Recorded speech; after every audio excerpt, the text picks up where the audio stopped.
Janku, zavolám deda. Tak zavolaj. Čo mu teda volá? Čo chceš? Ideš na chatu? Tak poď po mne. Ja nemám auto. Aj na taxi. Dobre. Čekaj, ja mu zapomínam, že kde má ísť. Čekaj, mu napíšem.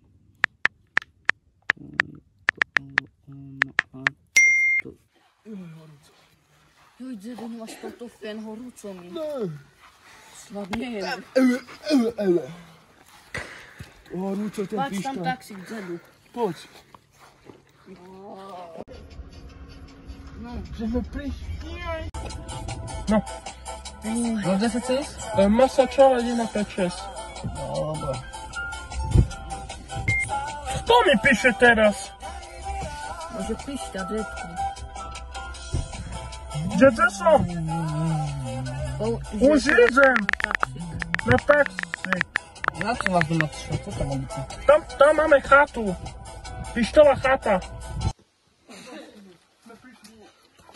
Sem pišta. A dedu, sa už aj on môj. Treba ísť na toto. Toto je štrisky. Teba. Ísť, musíš teba ísť. Syn potom pôjde. Šeni sebe synu. Jakže máš? Uju pišta? A kde je toto, Janko? Išiel na dreva. A z jakej strany? Išiel tam. Môžeš ísť, keď chceš. Len majku. Dobre, idem.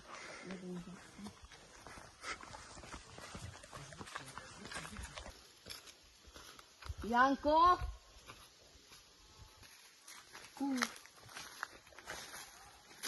To Janko. Janko!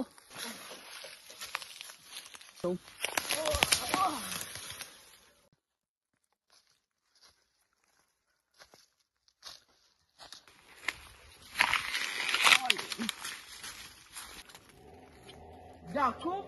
Však to je Jakub. Ide mi pomôcť!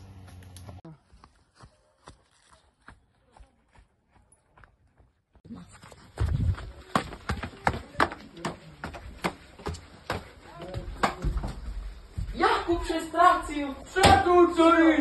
Co? Hej, to twój syn. Pójdź to jest. Posty. Na drzewo się stał. Co nie znamy? Nie ma nic co?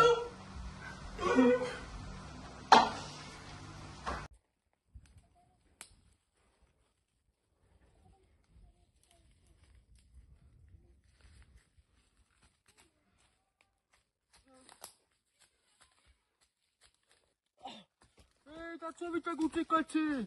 A musimy. To co dzieje? Nie widzę.